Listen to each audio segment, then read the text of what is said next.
Un scandale et beaucoup d'interrogations au sein des Verts suisses. C'est à la fin de cette semaine que le parti va devoir se prononcer à Zug sur l'initiative Ecopop qui vise à mettre un frein à la surpopulation afin de préserver les ressources naturelles. Un texte controversé qui sera au cœur des débats. En coulisses, en revanche, il y a fort à parier que les conversations des délégués porteront largement sur l'avenir du conseiller national Gary Müller et ses fameux selfies dénudés. Le maire de Baden va-t-il pouvoir compter longtemps sur le soutien de son parti? On va en parler ce matin et j'ai le plaisir d'accueillir tout de suite Robert Kramer, bonjour. Bonjour. Vous êtes conseiller aux États genevois, vice-président des Verts. Merci d'être avec nous en duplex de notre studio de Genève jusqu'aux alentours de 8h. Robert Kramer, votre collègue de parti Gary Müller a reconnu hier avoir commis une grosse erreur en envoyant ses selfies pris à l'intérieur même de son bureau de la mairie de Baden. Cette erreur, elle pourrait lui être fatale? Écoutez, ce sera un petit peu aux Argoviennes indécisés.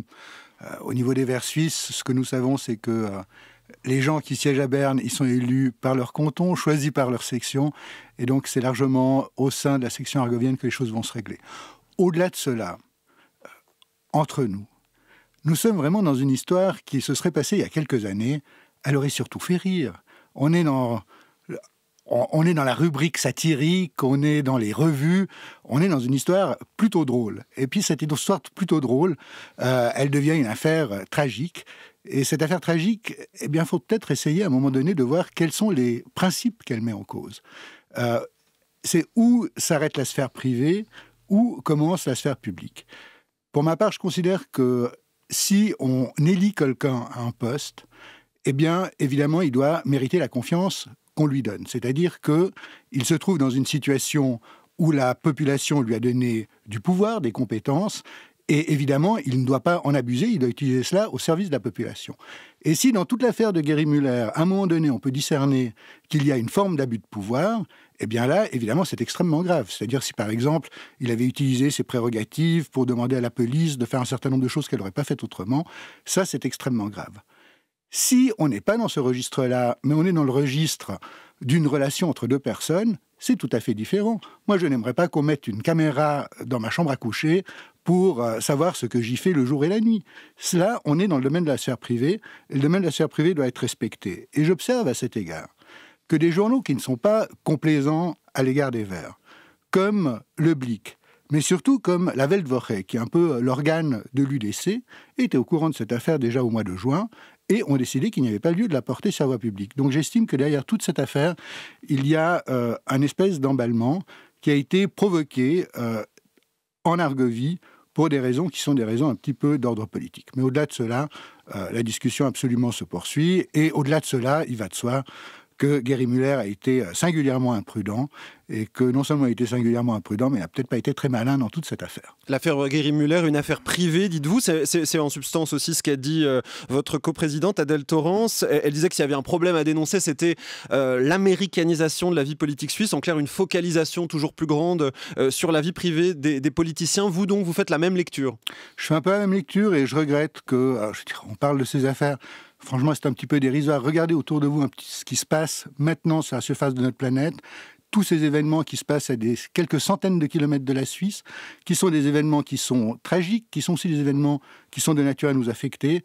Et puis, on défraye la chronique parce qu'il y a un type qui a trouvé un malin de se photographier nu et puis d'être très imprudent quant à la question de savoir à qui il envoie ses photos. C'est pas très malin, mais disons, c'est plutôt ridicule et drôle que sérieux. Ridicule et drôle. Les excuses publiques de Gary Müller, cette honte qu'il a avouée comme ça devant la presse, vous pensez qu'il a bien fait d'agir ainsi? Oui, je pense qu'il a bien fait. Parce que dès l'instant où son comportement a troublé des gens, dès l'instant où des gens qui font partie, qui lui ont fait confiance, se sont sentis trahis, choqués, offusqués par son comportement, il devait s'en excuser. C'est pas très malin ce qu'il a fait. Bon, d'un côté, Adèle Torrance, coprésidente des Verts, qui dit « c'est une affaire privée », de l'autre, Regula Ritz, autre coprésidente des Verts, qui dit il fallait que Gary Müller s'explique devant la presse et s'explique publiquement. Bon, on a quand même deux sons de cloche, là. Ils ne sont pas fondamentalement différents, c'est plutôt des questions d'accent. C'est évident que lorsque vous êtes Regula Ritz, que vous êtes en Suisse alémanique, que vous êtes en première ligne par rapport à ce déferlement médiatique, eh bien, vous avez des réactions qui sont peut-être un petit peu plus terrain que la distance que l'on peut avoir depuis la Suisse romande, mais l'analyse qui est faite au niveau de la direction des Verts est la même pour tout le monde. Gary Müller a fait quelque chose qui n'était pas très malin, mais qui, pour le surplus, relève très largement de sa vie privée. On entendait tout à l'heure Vincent Bourquin évoquer le manque supposé de cohérence au sein de cette direction bicéphale des Verts. Vous ne pensez pas qu'il y a un problème à régler à ce niveau-là ? Alors réellement pas. Disons, j'ai jamais perçu qu'il y avait des problèmes de cohérence. Il y a certainement des personnalités différentes, mais alors ça c'est le cas de toute direction, de tout parti. Mais au niveau de la ligne politique qui est suivie, des décisions qui sont prises, moi ça fait maintenant plus de 2 ans que je siège dans cette direction. J'ai jamais vu les divergences. Les décisions se prennent toujours de façon consensuelle ou lorsque l'on doit fixer des prises de position à l'unanimité. J'ai jamais vu de véritables problèmes politiques au sein de cette direction. Alors voilà pour l'affaire Gary Müller et les questions qu'elle soulève. C'est cette affaire, il en sera sans doute question à Zug ce samedi pour l'Assemblée des délégués de votre parti, Robert Kramer. Mais l'enjeu principal de cette Assemblée, c'est de décider de la position des Verts sur l'initiative Ecopop. Ce texte, on le rappelle, qui au nom de l'écologie propose de limiter à 0,2% par an la croissance de la population due aux migrations. Vous êtes farouchement opposé à cette initiative, Robert Kramer, ça on le sait. Elle trahit les valeurs de l'écologie à vos yeux ? À mes yeux, totalement. C'est-à-dire que elle trahit en tout cas les valeurs de l'écologie politique. Je comprends qu'il y ait des gens, ce qu'on appelle la deep écologie, qui placent la protection de la nature au-delà de toute chose, mais ça n'a, par rapport aux raisons pour lesquelles nous avons été amenés un jour à créer un parti vert, ça n'a strictement rien à voir. Et c'est ça, au fond, l'enjeu pour nous des débats qui vont avoir lieu à Zug. C'est pas tellement de savoir quelle est la position du parti, ça, il n'y a aucun doute dessus. Il y aura une quasi-unanimité pour dire que l'on doit combattre et que l'on doit combattre résolument cette initiative. Ce qui est important dans ce qui va se passer samedi à Zug, c'est le discours. C'est de dire que nous, les Verts, dans le cadre de cette initiative, on a une responsabilité toute particulière parce que comme les gens qui lancent cette initiative se prévalent de la protection de l'environnement, eh bien, nous avons la responsabilité de dire cette initiative n'a rien, mais strictement rien à voir avec la protection de l'environnement. Elle a à voir avec d'autres préoccupations. Il y a des gens qui peuvent avoir les idées qu'ils veulent en matière de démographie, mais ça n'a strictement rien à voir avec la protection la protection de l'environnement. Robert Kramer, vous dites il est exclu évidemment que les Verts soutiennent cette initiative. N'empêche, l'initiative, elle séduit une partie, peut-être une petite partie, mais une partie quand même de vos troupes. Certains de vos délégués apparemment vont la soutenir. Ça vous inquiète ? Moi, ce serait quand même assez choquant que dans un sujet qui fasse débat, on arrive à avoir une unanimité d'un groupe de 200 personnes où il n'y en a pas un seul qui s'abstienne ou qui disent qu'ils pourraient être favorables à cette idée. Donc ça ne me choque pas qu'il y ait 2 ou 3 délégués qui soient favorables à cette initiative. Mais vous verrez qu'aucun canton, aucune représentation cantonale ne sera favorable à cette initiative, qu'aucun canton suisse n'appellera à voter en faveur de cette initiative parmi les Verts, et que parmi les délégués, vous aurez 2 ou 3 personnes qui vont s'exprimer en faveur de l'initiative. Ma foi, on vit quand même dans un système démocratique. Heureusement qu'il y a des gens qui ont des opinions différentes des miennes.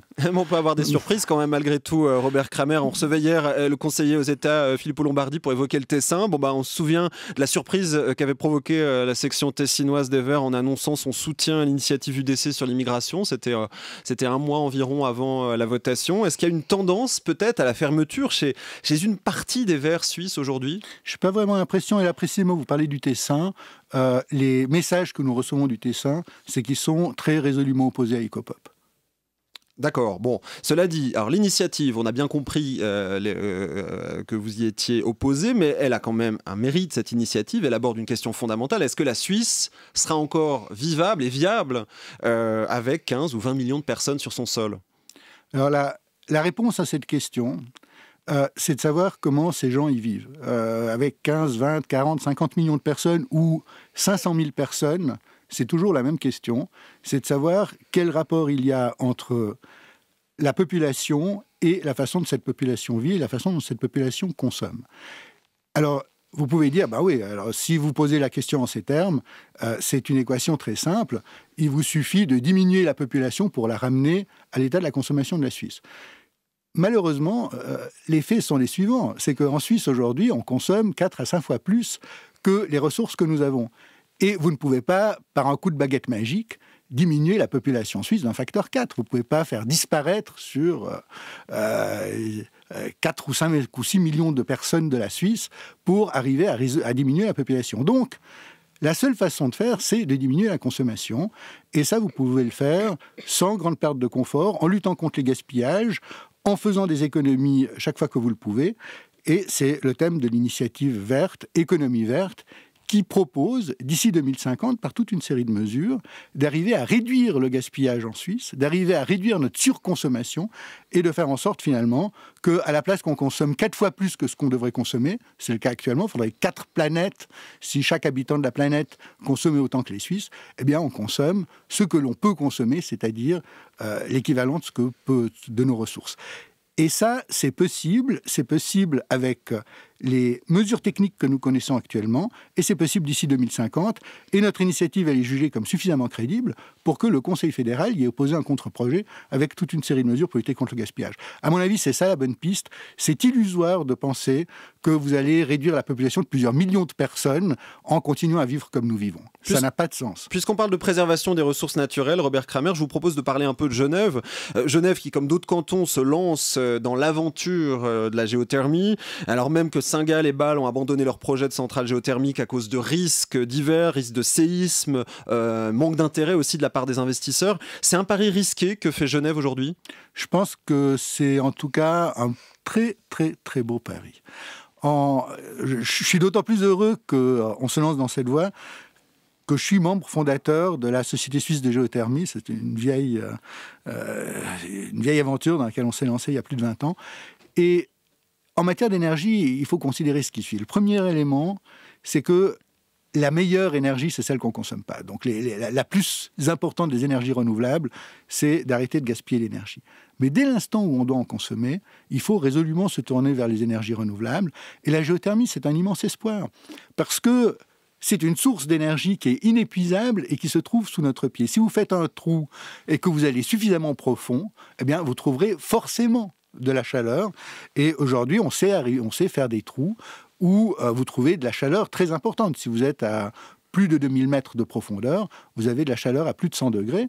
Chaleur à plus de 100 degrés, c'est-à-dire que vous pouvez introduire de l'eau, elle se réchauffe, et puis elle vous fait tourner une turbine, et ensuite vous récupérez et de l'électricité, et de l'eau chaude, si vous le souhaitez, pour des chauffages urbains. Mais le diable se cache parfois dans les détails, Robert Kramer, et tout n'est peut-être pas aussi simple que vous le dites. Ah non, c'est certainement pas simple, c'est même très compliqué. On sait que les Verts sont opposés à ce qu'on appelle la fracturation hydraulique, cette technique qui consiste à aller chercher du pétrole, du gaz, en injectant un liquide sous haute pression dans la roche. Et pourtant, Robert Kramer, on entendait à l'instant avec le papier de Katia Scher, ce que disent les experts, c'est que si on veut vraiment tirer profit de la géothermie, il faudra utiliser des techniques finalement assez proches de la fracturation hydraulique. Alors, est-ce qu'il n'y a pas un peu d'hypocrisie chez ceux qui défendent la géothermie ? Mais non, il n'y a aucune hypocrisie. Bien sûr que les techniques que vous utilisez pour la géothermie, c'est des techniques de fracturation hydraulique. C'est à peu près la même chose que ce que vous faites lorsque vous allez chercher des gaz de schiste. Mais ce qui est important, c'est de savoir ce que vous avez envie de faire. Est-ce que votre objectif, la société dans laquelle vous avez envie de vivre, c'est une société où vous consommez des énergies fossiles et vous produisez des gaz à effet de serre, c'est ce que vous faites lorsque vous utilisez des gaz de schiste, ou bien est-ce que le monde dans lequel vous voulez vivre, c'est un monde où vous utilisez de l'énergie qui est renouvelable et où vous ne provoquez aucune pollution. C'est ça l'enjeu. L'enjeu, ça n'a rien à voir avec la technique que vous utilisez, et je trouve que ce débat n'a pas lieu d'être. La question, c'est de savoir ce que vous cherchez, ce que vous avez envie d'en faire. Oui, mais est-ce qu'on n'est pas quand même en train de minimiser un peu les inconvénients de la géothermie, un peu comme on l'a fait il y a quelques années avec les biocarburants, que presque plus aucun écologiste ne défend aujourd'hui ? Oui, je crois que déjà à l'époque, on était nombreux à être très critiques. En tout cas, pour ma part, je n'ai jamais aimé l'idée des biocarburants. Je n'ai jamais aimé l'idée que les produits agricoles puissent être largement utilisés comme une source d'énergie. Les produits agricoles, c'est une source de nourriture. Mais enfin, bon, on ne va pas engager ici le débat sur les biocarburants. Alors, absolument, il faut le dire, les techniques de géothermie présentent un certain nombre de caractéristiques qui doivent être connues. Et notamment, quand vous faites de la géothermie, vous provoquez des petits tremblements de terre. Et cela, il faut le dire à la population. Vous ne pouvez pas le cacher aux gens. Vous ne pouvez pas dire, écoutez, on va faire un trou, il ne va rien se passer. Puis tout à coup, les gens, ils voient qu'il y a la terre qui tremble un petit peu. Ils doivent le savoir à l'avance.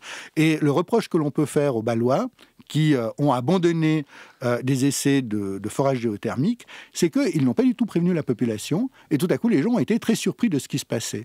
Mais à l'inverse de ce qui se passe à Bâle, il faut aller voir ce qui se passe à Soult. C'est très intéressant. C'est un lieu où on expérimente, c'est entre la frontière française et allemande, où on expérimente toute une série de techniques de sondage, déjà depuis des années. Eh bien, lorsque l'on fait des trous et qu'on sait que ça va trembler, on va dans les écoles primaires des environs, on distribue des gâteaux, on dit, écoutez, ça va trembler cet après-midi, ça tremble un peu, puis tous les gamins se marrent, et ça s'arrête là. Et ça fait des années que ça marche et que ça pose aucun problème. Mais il faut que les gens sachent. L'information joue un très très grand rôle, et la façon aussi dont on s'y prend joue un grand rôle. Faut pas aller trop vite, faut y aller tranquillement, faut que ces tremblements de terre soient des petits tremblements de terre, puis qu'on soit pas sur des amplitudes qui soient inquiétantes. Donc effectivement, ces techniques, elles ont leurs caractéristiques, elles ne sont pas applicables partout, et elles ont des inconvénients, il ne faut pas les cacher.